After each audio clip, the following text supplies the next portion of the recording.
Pinag-iisipan ko nga kung i-upload ko ito, pero ito na nga, i-upload ko na lang kasi sayang naman yung videos ko nga nakuha. Simula nga, nung nalaman ko na buntis ako, ayun nga, hindi ko na alam kung bakit nag-iba yung panlasa ko, na yung mga dati kong kinakain na mga low carbs, ayaw na ng tiyan ko.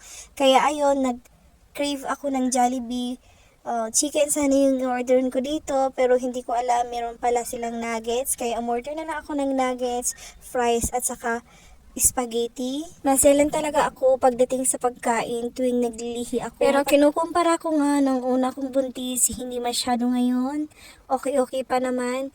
Pinagpapray ko nga na hindi sana matulad nung una, na ganun yung paglilihi ko kasi lahat na lang, tinatamad na lang ako. Pero ngayon, hindi naman. Kaya sana tuloy-tuloy. Sa pagkain lang ako may problema. Pinipilit ko talaga na mag-low carb pero ayaw pa rin ng tiyan ko.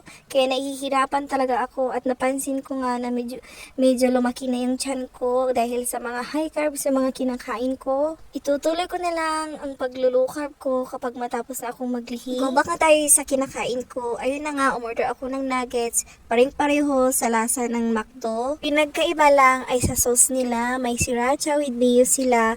Pero same na meron din silang sweet barbecue sauce. Ayun na nga, ubos na yung pagkain ko at satisfied talaga ako sa mga kinain ko dyan. So, ayun.